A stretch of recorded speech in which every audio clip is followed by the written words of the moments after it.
are next. So yeah, there you go. Come on up here. So we have, I'll introduce you and introduce yourself if you want to as well. We have Rico Smith for State Representative of District 67. He used to actually be running in Tim Davison's, and we're very glad he switched because now we can endorse the vote. So there we go. Right. Well, thank y'all for having me here today. So Rico Smith, born and raised here in Tampa. Been here my entire life. Don't plan on going anywhere. I actually grew up in East Tampa. Went to Middleton High School. Graduated class 2014. Do the math. I'm 27 years young, and I love it. And I'll tell you. So after graduating, I ended up joining the Air Force. I enlisted in 2016.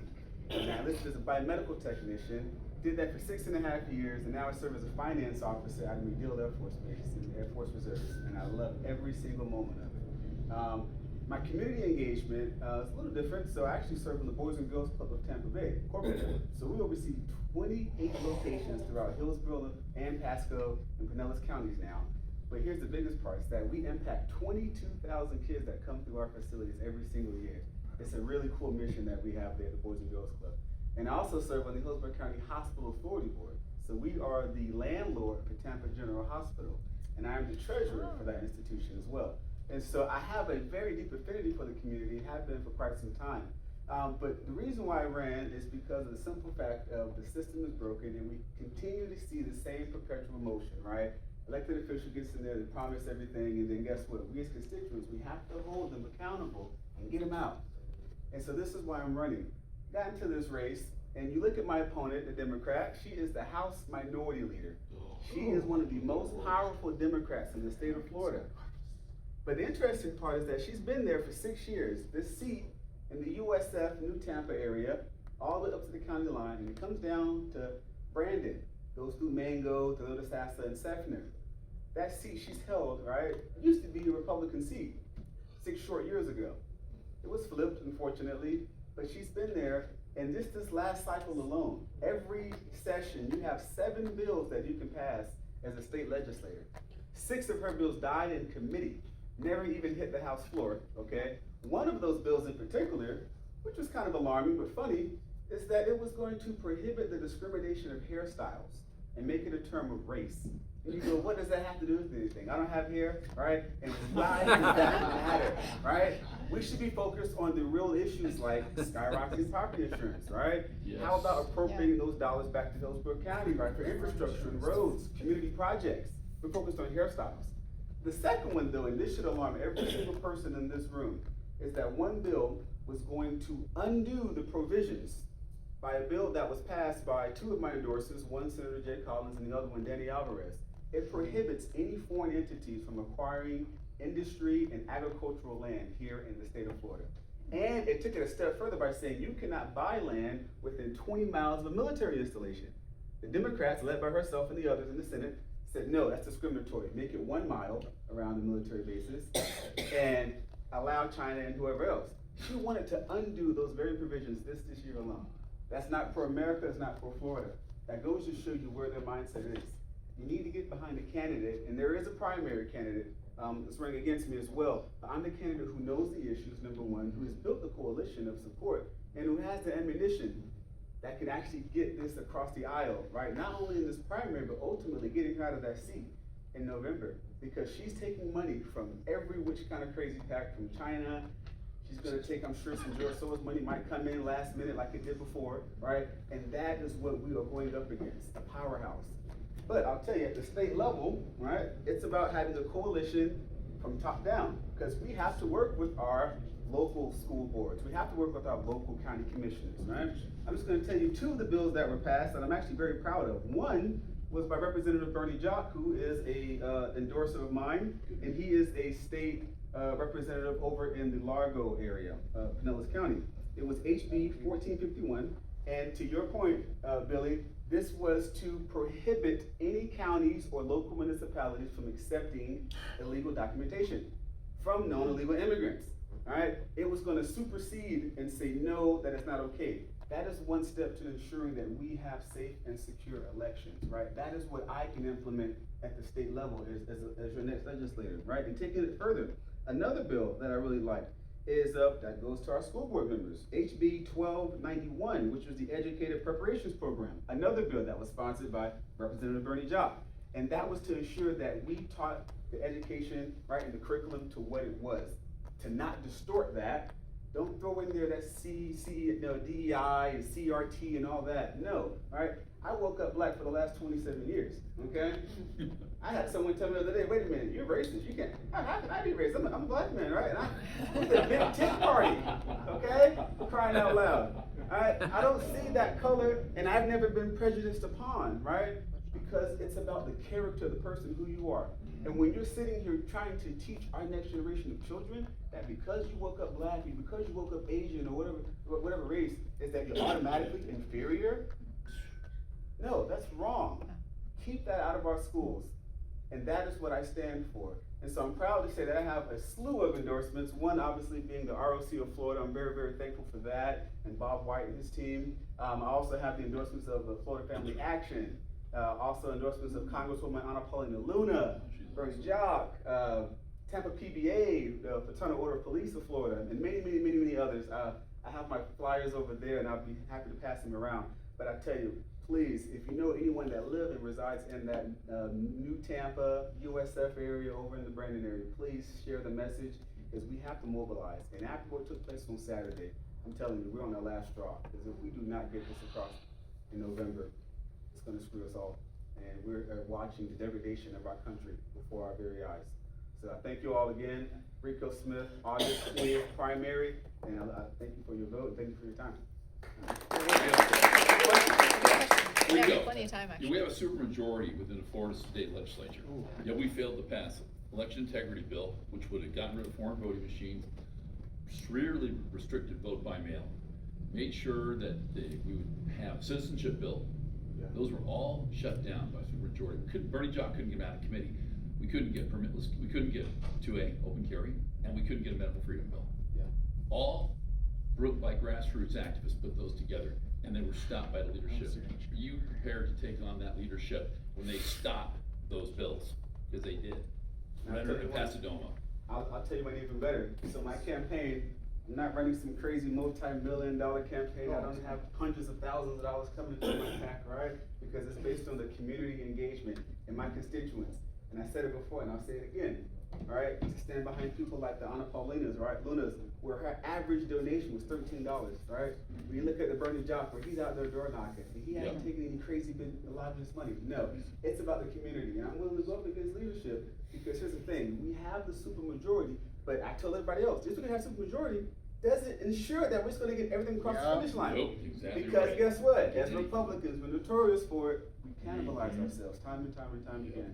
And we have to be able to stand up against that. But I will tell you, we had a lot of good bills that came out of the House, but then it was stopped by the Senate. Yes. Right, but passed Yes. the demo side. And so that's the unfortunate part. So we really are, we're fighting ourselves, and we have to get past that. You gotta have the right ones in for that. Do you have room for 2 questions? Yes, I actually went with the RLC for their lobby days back in January and advocated for some of those bills, you know, and visited some of the offices of our legislators. Following up on, how you talked about funding. So basically, are you saying that you actually rejected some donations because there were strings attached where they wanted to ask for favors? Oh, yeah. Oh, that's good to hear. And that also, is very prevalent. was there any issues that you learned more about during the RLC's endorsement process in the interview? The one that I really liked, so I remember Bob asked me, he said, what if we were just to have the spigot cut off to the state of Florida, right? Mm-hmm. We currently, right, of our $117 billion budget, and I will tell you, so Florida, and then I'll come back around. So Florida right now, we are the 15th largest, all right, by GDP in the world if we're our own country. And we're on track to be the 10th largest in the world by the year 2030. So Florida is economic powerhouse. We have a $117 billion budget, $16 billion in reserve. Right, we have a better credit rating and better financial standing than every other state, okay, and better than the U.S. government in terms of credit rating. So Florida is an economic powerhouse, which is great. However, if we were to have the spigot cut off tomorrow, we go into a $35 billion deficit, right? That's nearly almost a third of our budget, right? But that's because of the federal and government subsidies and programs. And so how do we remain self-reliant, right? It's ensuring that we can, right, revolutionize, right, enhance, right, our seaports, our agriculture, our exports, things of that nature, to where we can be a big international player where we don't have to rely on government subsidies and kickbacks, right? So that's the first part. But to that point, it feeds in, and being able to just truly tackle that budget and take it in its full glory, because there's many ways that we can, get it across and just continue to innovate. So hopefully that answered it in a good fashion. You answered some of it, yeah. Okay. Oh yeah. Thank you. Yeah. Yeah, hey Rico. Hey. No, I just wanted to say, because your race is incredibly important, and we have pretty much the same kind of enemy, just in a different person, between Castor and Driscoll. Yeah. Driscoll is just like Castor in the fact, I don't know how many of you are aware of this, but she voted against supporting Israel, and she led that protest in Tallahassee, which you know about, denying parental rights. Same thing as Kathy Castor. This is insanity, and I'm glad, and we need to shine a light on every single one of these acts that's going on. And I'm just glad you're running and hold her accountable. Thank you. Put her feet to the fire on this stuff. Oh yeah, Because we got you. I'll tell you, I've been door knocking every weekend. I can't tell you how many doors I've knocked where someone says, "Oh my God, you're the first candidate to ever knock on my door." Wow. Some MPA doors, even Republican doors, right? But to your point, when I sat down with the Tampa PBA, they said, "Guess what? She's out here championing all this criminal justice reform. She hasn't voted right along with the criminal justice reform bill in her entire tenure, right, in the House, number one, and she's voted against every police bill as well." And they said, "So wait a minute, so she's out here just throwing this doozy as though she's some, Yeah, she's a warrior." Castor She's clone. not. Exactly. It's all for it's just for a show, smoke and mirrors. And it's very unfortunate. That's what I'm going up against. Yep. And she's more focused now in her last 2 years as a lame duck in the House, Right. running for governor. Mhm. That's out there now. And she's more focused on that than actually being an effective legislator. Yeah. Gotta be kidding me. Yeah. I had a question too. Is there another question? Okay. So then I kind of wanted you to put on your hypothetical thinking hat and stuff for thinking about one of the problems that you mentioned, and I think it came up in your survey. And by the way, I was actually part of the whole endorsement process for you for the Florida level, and honestly, one of the most eloquent surveys I've read in my life. Very, very well represented, honestly. So my thinking cap question is for the property taxes, since you're going to be thinking about it and all that kind of stuff, I wanted to bring it forward to you. It's just a thought I had. The property taxes, or not the taxes, pardon me, the insurance, the property insurance, even the car insurance, all the insurances. The reason I think that they're so expensive for the most part is that there's really no well-propagated alternative. So it's required by the banks that finance, or to have your license and stuff. And so you get your license removed, or you get your house, you never get your house financed and stuff if you don't have these things. So what do you think about trying to decrease insurance by increasing the number of alternatives to insurance, or even making it so that those different groups can't actually require you to have insurance, but that the actual thing, which is the harm that's caused, for instance, to a property, the homeowner is required, if they get it financed, to make it good, either by insurance or by making sure that the house gets repaired. Those sorts of solutions, essentially making an actual alternative to insurance being something that is always legally an option. So maybe a self-insurance, a government subsidy kind of?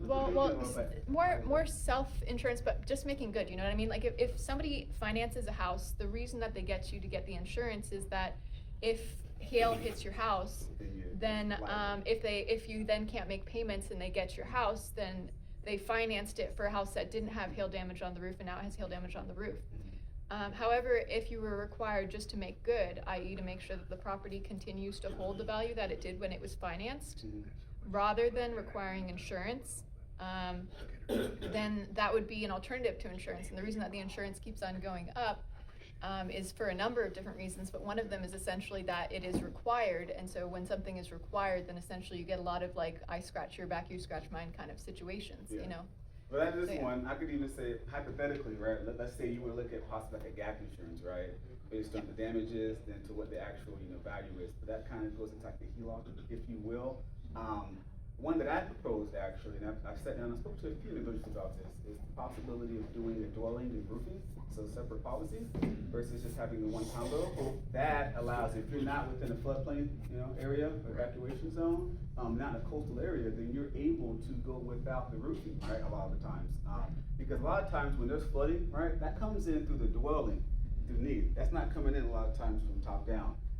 A second one, and I'll just mention this very, very quickly. I met with one of the largest insurance companies here in Florida a few weeks ago, and one bill that was passed this last cycle was called ENS, Excess and Surplus.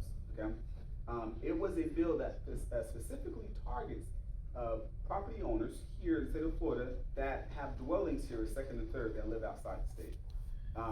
And so that one, primarily, you live in New York, you live in New Jersey, New Hampshire, wherever, they have 2 and 3 second dwelling homes here.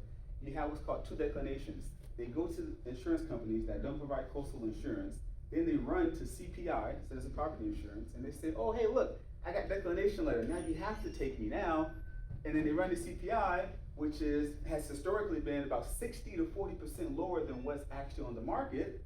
We're subsidizing that. As homeowners and taxpayers in Florida, we subsidize that. And now that's a big break, and that is the reason why, because CPI is the largest policyholder in the state. And then taking it a step further, so now what happens is it forces them to hopefully depopulate CPI, and then State Farm just recommit back to Florida. So that's going to introduce into the markets, right? So creating a competitive market, right, will drive down rates, and then obviously depopulating CPI. Yes. I have a quick question. The main thing I see, and one of the reasons we might leave Florida, is the lawsuits, the fraudulent lawsuits. Are you guys looking at tort reform? Because I Yes. lost my business over that. Yes. So yeah, I'll take that one, and then I think that'll be the last question. Yeah. Yeah, for sure, yeah. So the tort reform bill was passed in 2023, major, I mean, from HOAs to homeowners, et cetera.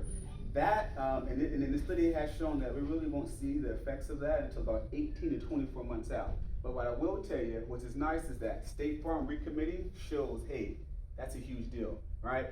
In Florida, we account for 9% of the nationwide homeowners insurance claims. But yet, just last year, we accounted for 79% of all fraudulent and litigation claims in the entire country. Wow. Just Florida alone. It's also the auto, though. Yeah. The auto is horrible. Yeah, and it goes to show you, right, where something was obviously broken. What was happening is that you would have public adjusters, storm comes through, hey, knock on your door, hey, I got some shingles that came off your roof there, out of the back pocket. Trust me, hey, you sign here, I'll take care of everything for you. Boom, boom, boom, it's a backdoor deal handshake. And then what was happening is that a $50,000 roof, or even a $20,000 roof, was turning into a $150,000 claim. You're fighting it, and it was a one-way payer system where even if the insurance company did go to court and they won, they still had to pay the fees for the plaintiff. Right. That was the issue. So that was written array and a lot of other things too. So we will start to see that the effects. And you'll start working on the auto, because that's. Auto insurance is a big one. And That's one of the biggest problems. That's the next one now. No That's fault. The next one. Therefore, Someone's gotta be at fault. Yeah. So I've talked to Danny Alvarez about that at good length, about getting rid of the no fault, and then also too getting rid of PIP and mandating the BI, Yes. and a few other things. So yeah. Cool. Still there. Cool. Thank you. I know, yeah, you're